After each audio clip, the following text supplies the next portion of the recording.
सरस्वती जी और उनकी बहू रश्मि के बीच एक दिन बहस छिड़ जाती है। आखिर किसका काम ज्यादा आसान है, बहू का या सास का? माँ जी, सास को काम ही क्या है, आपके सारे काम उंगलियों पे तो हो जाते हैं। कुछ भी। हाँ, हिसाब तो उंगलियों पे ही हो जाता है ना। अरे बेटा, ऐसा सिर्फ अभी लगता है। जो मुझे करना पड़ता है ना, वो तुझे करना पड़े तो समझ आएगा कि असली काम का पहाड़ कैसा होता है।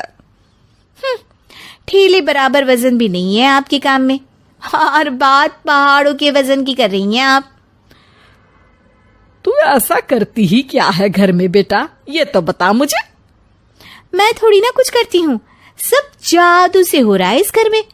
अरे एक दिन मेरा काम करोगी तो समझ आएगा। Okay okay, shut up. कल से मैं घर के काम करूंगी और तू मेरी जगह हर चीज का हिसाब रखना, ठीक है? ठीक है, ये भी कर लेते हैं। ये सास बहू की डील के बारे में रश्मि के पति अमन को नहीं पता था और ना ही अमन के पिताजी सुरेश जी को। पर गेहूं के साथ साथ जैसे घुन भी पिस जाता है, ये दोनों भी पीसने वाले थे। सुबह अमन उठकर रेडी होता है ऑफिस जाने के लिए, तो पता है उसके कपड़े नहीं निकले हुए हैं। अरे रश्मि, तुमने मेरे कपड़े नहीं निकाले?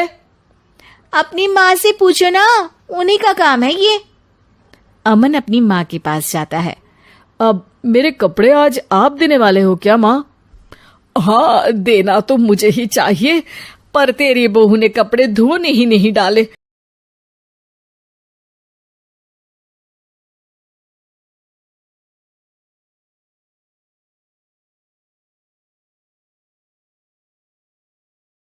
वह कपड़ा नहीं है बेटा।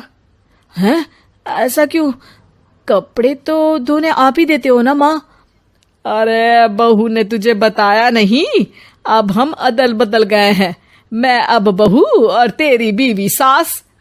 अमन परेशान हो गया।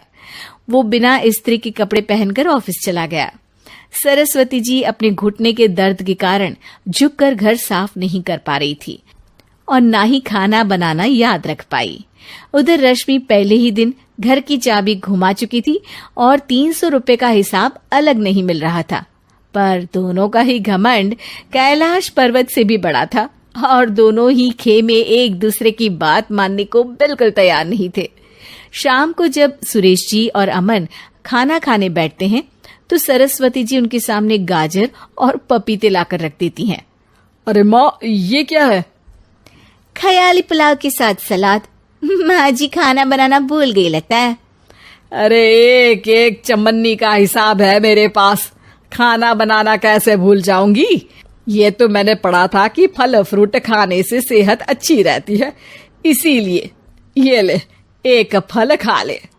रात को सुरेश जी और अमन अपनी मीटिंग बिठाते हैं अकेले में। बाबूजी, इनकी लड़ाई के कारण ना हमें ठीक से खाना मिल रहा है, उल्टा घर के सारे काम रुक गए हैं। हाँ बेटा, 2 भैंसों की लड़ाई में बेचारे खेत के पौधों का भी नुकसान हो रहा है। पर पापा, क्या बताऊं आपको, मैंने माँ को इस महीने की 2 तारीख को बिजली के बिल के पैसे दिए थे। आज बिल भरने के लिए मांगने गया तो पता चला कि रश्मि उन पैसों से गैस सिलेंडर ले आई। अच्छा, तो सिलेंडर के पैसों का क्या हुआ? अब सिलेंडर के तो कोई पैसे नहीं थे बाबूजी, हमारे घर पर गैस की पाइपलाइन लगी है ना। बेटा, इन दोनों का कुछ करना पड़ेगा, नहीं तो अपने घमंड के चक्कर में पूरा घर बर्बाद कर डालेंगी ये दोनों। अमन और सुरेश जी काफी सोच विचार के बाद एक निष्कर्ष पर पहुंचते हैं। रात ही को दोनों अपनी पत्नियों की अलमारी से नई साड़ी निकालते हैं और सुबह जब रश्मि और सरस्वती जी उठते हैं तो देखते हैं कि दोनों पति साड़ी पहनकर चढ़ाव पर सब्जियां काट रहे हैं। अरे ये सब क्या हो रहा है? क्या हो रहा है मतलब? आप दोनों अदल बदल हो सकते हो तो हम क्यों नहीं? अरे क्या मतलब?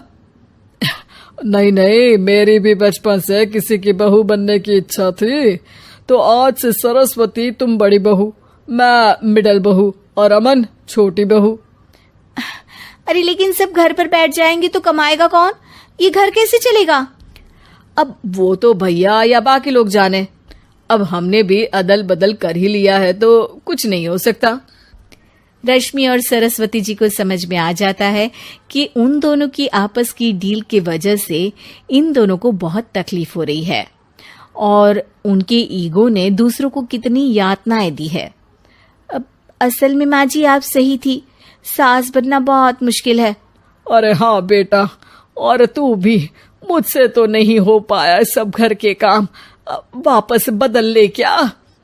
हाँ हाँ बिल्कुल माँ जी, और अब आप दोनों भी बदल लीजिए। कोई आ गया तो आप दोनों को देखकर क्या सोचेगा?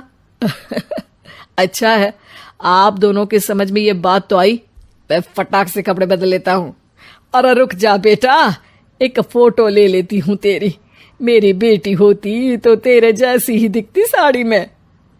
और मेरा फोटो नहीं लोगी?